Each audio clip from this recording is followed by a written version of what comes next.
तर प्रेक्षकांनो, आता आपल्या ठिपक्याच्या रांगोळीमध्ये बाबी आत्या येणार आहे. पण सुरुवातीला आपण बघतोय शशांक वैतागलेला असतो तिथे नेत्राची वाट बघून. नेत्रा तिथे येते आणि म्हणते, काय रे, कुठे निघालास? तुला थांबायला सांगितलं होतं ना मी, माझं काम आहे तुझ्याकडे. शशांक म्हणतो, काय काम आहे, लवकर सांगा, मला उशीर होतोय. तेव्हा नेत्रा म्हणते, मी थांब म्हणलं की थांबायचं, विसरलास का, मी बॉस आहे ना तुझी. तेव्हा शशांकला ती म्हणते, माझ्याकडे तुझ्यासाठी एक इंटरेस्टिंग ऑफर आहे. शशांक म्हणतो, कसली ऑफर आहे?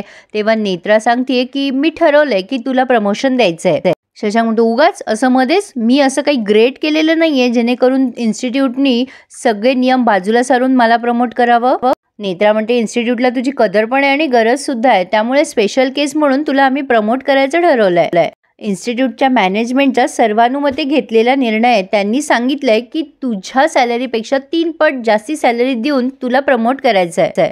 शशांक म्हणतो, त्यासाठी मला आणखीन काय करावं लागणार आहे मॅडम? तेव्हा नेत्रा म्हणते, तुला आणखीन 2 डिपार्टमेंट हँडल करायचे आहेत आणि तुला फक्त मला येऊन रिपोर्ट करायचा आहे. शशांक ती ऑफर रिपीट करतो आणि म्हणतो, अच्छा, तुम्हाला रिपोर्ट करायचं आहे काय? नेत्रा स्पष्ट बोलते, तुझ्यात आणि माझ्यात तिसरं कोणी नसेल. कशी वाटली तुला ऑफर?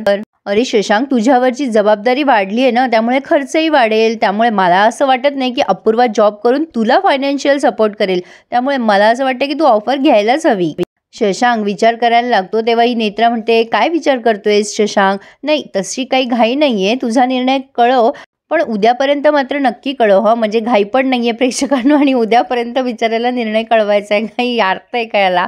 असो, पण आता असं बोलून ती निघून गेली आहे. पण इकडे सुवाई वाटच बघत असतात शशांकची, आणि अप्पू सुद्धा घरी आलेली नाही अजून. तेवढ्यात शशांक घरी आलाय. सुवाई म्हणतात, अरे आलास तू? अरे किती उशीर केलास? अप्पू गेली बघ तुझी वाट बघून दवाखान्यात. तर शशांकला पाणी वगैरे देते प्राची. तेव्हा शशांक म्हणतो, आली नाही का अजून अपूर्वा?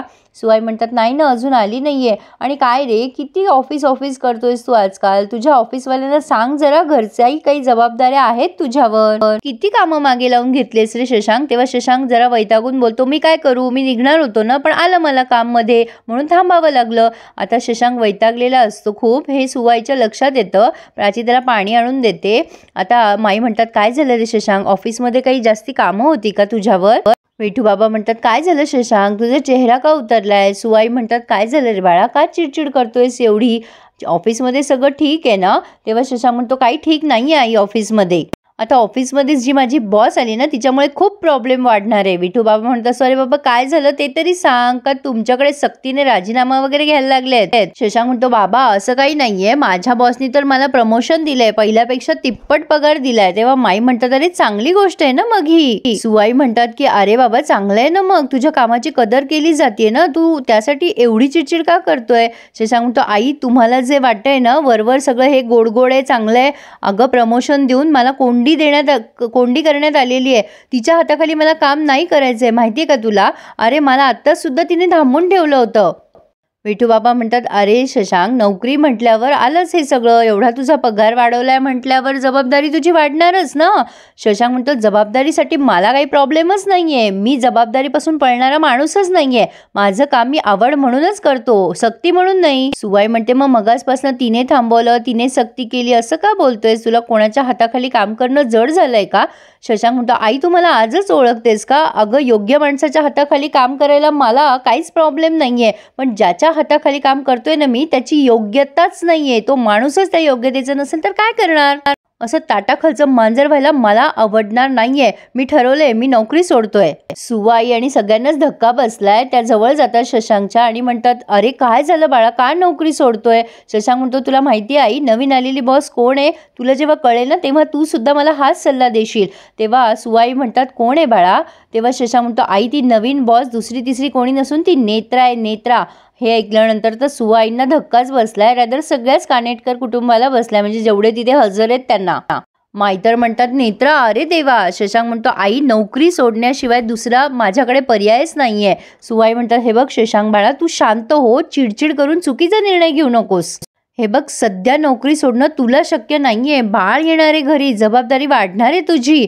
तेव्हा शशांक म्हणतोय, मी काय करू आई? मग त्या नेत्रा तिकडे त्रास द्यायला आलीये, मला कळतंय हे सगळं. तुला माहितीये का, 2 दिवसापासून मला झोप नाहीये. आता सुवाई म्हणतात, तू अप्पूला सांगितलं का? शशांक म्हणतो, नाही, अजून नाही सांगितलंय मी तिला हे सगळं. तेव्हा माई म्हणतात, अरे शशांक, एवढी मोठी गोष्ट तू अप्पूपासून का लपवून ठेवलीस?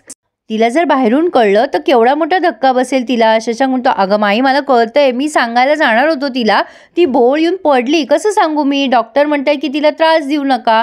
तेव्हा सुवाई म्हणतात, बरं बरं तू शांत हो, काही हरकत नाहीये, तू तुझ्या सोयीने तिच्याशी बोल, पण तिच्या कानावर नक्की घाल, कळायला हवंय तिला. शशांक म्हणतो, बरं आई, मी वेळकाळ बघून सांगेल सगळं, आणि मी जर नोकरी सोडलीस तर सांगायचा प्रश्नच येत नाही, बघतो मी. आता तो वर जात असतो त्याच्या खोलीत, तेव्हा सुवाई समजवतात त्याला, अरे बाळा शशांक, नेत्रा जर तुला त्रास द्यायला इथे आली असेल तर ती तुला कुठेही गेला तरी सोडणार नाहीये. तू 10 नोकऱ्या सोड, ती तुला त्रास देईलच. आता विठूबाबा म्हणतो, हे बघ शशांक, तुझी अवस्था कळते आम्हाला, पण तू दुसऱ्या ठिकाणी गेलास आणि तिथे अशीच परिस्थिती उद्भवली तर तू किती नोकऱ्या सोडणार आहेस. हे मला पटते प्रेक्षकांनो, सुवाईचं आणि विठूबाबाचं. सुवाई म्हणताय, नोकरी सोडणं हा पर्याय नाहीये, नेत्राला तुझ्यापासून लांब ठेव. शशांक म्हणतो, आई एका ऑफिसमध्ये काम करताना कसं शक्य आहे गे हे. तेव्हा हे पन्ना काकू म्हणतात, अप्पूला विश्वासात घेऊन खरं काय ते सांग. सुवाई म्हणतात, हो तू सांग आणि अप्पूला समजून घे आणि ती सुद्धा तुला समजून घेईल नक्की. हे बघ, स्वतःला त्रास करून घेऊ नकोस, शक्य तेवढं तू तुझ्या कामामध्ये एफिशियंट राहा, त्या नेत्रापासून दूर राहा, तिला ना तू चान्सेस देऊ नको तुझ्या चुका काढण्याचा. हे बघ, तू तुझ्या कामात एफिशियंट राहा बाळा.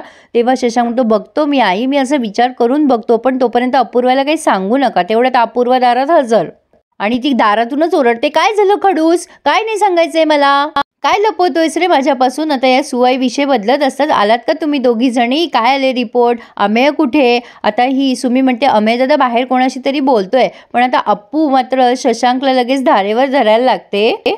सुवाई म्हणतात की चला हातपाय तोंड धुवा, आरती करू आपण. तर लगेच अप्पू म्हणते, टॉपिक नको चेंज करू. सुवाई, काय झालंय सांगशील का मला तू, काय रे खडूस, काय झालं, काय नको समजायला मला. तेव्हा सुवाई म्हणतात, अगं काही नाही, डॉक्टरांकडे गेलात ना तुम्ही. आता अप्पू म्हणते, नको त्याची बाजू घेऊ, ह्याला लेट झालं ना म्हणून हा एक्सक्यूजेस देत असणार आहे. तेव्हा सुवाई म्हणतात, हो हो तो कारणच देतोय. विठूबाबा म्हणतो, अगं त्याला रागवतच होतो आम्ही, तो तुझ्यासाठी वेळेवर नाही आला ना म्हणून. माई पण म्हणते, हो हो कारणच सांगतोय तो. लगेच अप्पू म्हणते, मला माहित होतं, मला ना बेसिक गोष्ट कळत नाही, अमेय दादा आणि तू एकाच ऑफिसमध्ये काम करताना दादा वेळेत घरी येऊ शकतो, तू येऊ शकत नाही, असं का. आता त्याची पोस्ट काही डिझिग्नेशन काही आहे का नाही, पण बिचारा शशांक म्हणतो, सॉरी मला एक काम होतं. तेव्हा लगेच अप्पू म्हणते, मला काही बोलायचं नाही, काही ऐकायचं नाहीये, तू काहीतरी खोटंच बोलणार आहे माझ्याशी परत परत. आता ती वैतागून तिच्या खोलीत चालली जाते. सुवाई म्हणतात, टेन्शन नको घेऊ बाळा, तिने काही ऐकलेलं नाहीये, तिला संशय पण नाही आलाय. आता लगेच सुमी म्हणते, तुम्ही काय लपवताय आमच्यापासून, काय झालंय. प्राची म्हणते, हे बघ सुमिताई, तू हातपाय तोंड धु, मी तुला सांगेल सगळं, आधी तू तुझे रिपोर्ट सांग बरं कसे आले. आता हे सगळेच जण टाळाटाळ करताय बोलायसाठी, आणि शशांक बिचारा गेला आता अपूर्वाला मनवायला. या पन्ना काकू म्हणतात, त्या अप्पूला सांगायचं कसं आणि तिला कळालं तर.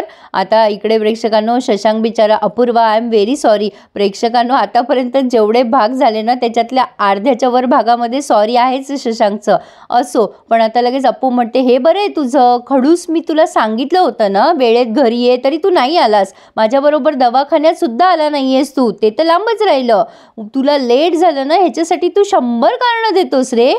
अरे मला राग नाही येणार का रे. तेव्हा शशांक म्हणतो, अगं बरोबर आहे तुझं, येऊच शकतो तुला राग, मला सगळं कळतंय, तुझं म्हणणं पटतंय, पण प्लीज तू राग नको करूस, तुझ्या तब्येतीसाठी बरं नाही ग ते, तुझं बीपी वाढेल ना, मागच्या वेळेसारखी आजारी पडशील अपूर्वा. आता लगेच अप्पू म्हणते, अच्छा तू सॉरी अशासाठी म्हणतोयस का, म्हणजे तू चुकलायस, लेट झालाय म्हणून नाही, तर माझं बीपी वगैरे कशाला वाढेल ना म्हणून सॉरी म्हणतोयस ना. शशांक म्हणतो, सो ग मनापासून माफी मागतोय मी, खरंच सॉरी. तू वाटलं तर अमेय दादाला विचार, काम आलं म्हणून थांबावं लागलं ग. आता लगेच अप्पू म्हणते, हो का, मग तिथेच राहायचं असतं ना, काम संपेपर्यंत तरी कशाला तिथेच थांबायचं, काम संपवणं इम्पॉर्टंट आहे ना, माझी कामं मी इथे एकटी करूच शकते, माझं मी मॅनेज करू शकते, मला काही बाबा कोणाच्या मदतीची गरज नाही, आणि कसं आहे ना बाळ मला एकटीलाच होणार आहे ना. शशांक म्हणत असतो, अगं असं का बोलतेस तू अपूर्वा, माझ्याशी तू असं बोलू नकोस ना, अगं माझी बाजू तरी समजून घे, मी काय बोलतोय, माझं म्हणणं तरी ऐकून घे. पण अप्पू मात्र त्याच्याशी काहीच बोलत नाही आणि म्हणते, बरं घेतलं मी तुला समजून, घेतली तुझी बाजू समजून, तुला माझ्यापेक्षा ना तुझं काम महत्वाचं आहे, आपल्या होणाऱ्या बाळापेक्षाही जास्ती तुला कामच इम्पॉर्टंट आहे, समजलंय मला. आता तिथून वैतागून ती निघून गेली आहे. हा बिचारा अपूर्वाच करतोय. मला तर क्यू येते कधी कधी शशांकची. प्रेक्षकांनो, अस्तित्वामध्ये कधी नवरे एवढे सॉरी म्हणताना ऐकलंय का, म्हणजे माझा नवरा तरी एवढं सॉरी कधी म्हणत नाही. शेवटी पुरुषाचा धाक घरामध्ये हवाच असो. आता ते इथे बोलणं काही अप्लाइड नाही आहे. तर आता अप्पू सुवाईकडे गेली आहे. सुवाई गणपतीजवळ असतात. तर अप्पू त्यांना सांगत असते की अगं सुवाई, मला ना असं विचित्रच होतंय, असं गुळमुळ होतंय, चिडचिड होतीये, किरकिर होतीये, झोप पण येत नाहीये. म्हणजे तिला सांगायचं की तिचे मूड स्विंग्स होत आहे, त्यामुळे अप्पूला समजून घ्या. तेव्हा सुवाई म्हणते या सगळ्यावर उपाय शोधायला हवा अप्पू. मी ना तुला छान गोष्ट सांगते ज्येष्ठा गौरीची. तेवढ्यात माई येतात आणि म्हणतात काय ग अप्पू, झोपायचं नाही का? अप्पू म्हणते नाही ना माई, झोपच येत नाहीये. बघ मला सुवाई ज्येष्ठा गौरीची गोष्ट सांगणार आहे. तेव्हा सुवाई म्हणतात हां, उद्या गौरी येणार आहे ना आपल्या घरी. तर आता सुवाईने अप्पूला छान ज्येष्ठा गौरीची गोष्ट सांगितलंय. म्हणजे अगदी आपल्या चातुर्मासात आहे ना प्रेक्षकांनो तशीच, की आटपाट नगरात एक गरीब ब्राह्मण होता. त्याच्याकडे धनधान्य नव्हतं, तो खूप गरीब होता. आणि ज्येष्ठा गौरीचे म्हणजे भाद्रपद महिन्याचे दिवस आले आणि त्याचे सगळे मुलं बायको त्याची म्हणू लागली की आपण ज्येष्ठा गौरी स्थापन करायची, पण घरात अन्नधान्याचा कण नव्हता, म्हणून तो जीव द्यायला गेला. आणि मग तिथे त्याला एक सवाष्ण म्हातारी दिसली. ती म्हातारी त्याला घरी घेऊन गेली त्याच्याच आणि म्हणाली की माझी स्थापना कर. त्या म्हातारीला त्याने जेवखाऊ घातलं, पण अन्नाचा कण नव्हता. दुसऱ्या दिवशी तिने खीर मागितली. मग त्या म्हातारीने सांगितलं की तू गुराढोरांना हाक मार. त्याने म्हातारीने सांगितलं त्याप्रमाणे सगळं केलं आणि त्याच्याकडे गुरढोरं आली, धनधान्य आलं. पण मग तिसऱ्या दिवशी ती सवाष्ण म्हणते की आता माझी बोळवण कर. तेव्हा तो म्हणतो तू गेल्यावर तर सगळी संपत्ती निघून जाईल. आणि मग ती म्हणते नाही जाणार, जी ज्येष्ठा गौरी म्हणतात ती मीच. असं ते सगळं भाद्रपदातली गोष्ट सांगितली. तेव्हा माई म्हणतात कळली का गोष्ट अप्पू, ह्यातून काय शिकलीस तू? मग अप्पू उत्तर देते जी गोष्ट आपल्याला मनापासून करायची असते ती आपल्याकडनं केली जातेच, कारण बाप्पा आपल्याला ती गोष्ट करायला मदत करत असतो. छान सांगितली प्रेक्षकांनो. सुवाईने गोष्ट नक्की बघा. आपला व्हिडिओ ऑलरेडी मोठा झाला ना, म्हणून मी तुम्हाला शॉर्टमध्ये सांगितली आहे. आता माई म्हणत असतात की काय करते सुवाई म्हणतात मी इथली पूजेची तयारी करते माई. तेव्हा माई म्हणतात अगं सुवा, जास्ती काही घाट घालायचा नाही आपल्याला. सुवाई म्हणतात नक्की का माई? तेव्हा माई म्हणतात अगं हो. सुवाई म्हणतात तुमच्या मनात काहीतरी चाललंय, मला ओळखता येत नाही असं काही नाहीये माई, बोला ना काय झालंय. तेव्हा माईंना बाबी आत्याची आठवण येते. गौर आहे उद्या, नैवेद्य दाखवणार. तो नैवेद्य खायला आपल्या बाबी वंश नाहीये, त्या किती मनापासून खायच्या ना सगळं. बाबीला पण वाटत असेल ना माहेरी यावं, लाड करून घ्यावे, किती लांब गेल्या ग त्या आपल्यापासनं. तेव्हा सुवाई म्हणतात भास्कर आहे ना, करत असेल त्यांचे लाड. माई म्हणतात हो ग, पण शेवटी माहेर ते माहेर ना, माहेरची ओढ लागूनच राहते मनाला. डोळे सगळे सणवार झाले, पण बाबी वंशांच्या शिवाय आता त्यांना डोळे भरून बघावंसं वाटतंय ग. त्यांना सगळं हवं नको ते करावंसं वाटतंय. माझी गौर येणार, पण माझी माहेरवाशीण मात्र नाही येणार. तर अप्पूला खूप वाईट वाटतंय माईकडे बघून आणि इथे त्यांनी हा रिव्ह्यू पूर्ण केलाय. पुढे आपण बघतोय यांनी खड्याची गौर स्थापन केली आहे आणि तिथे बाबी आत्याची एंट्री झाली आहे आणि आता दारातच माई बाबी आत्याची आठवणच काढत असतात.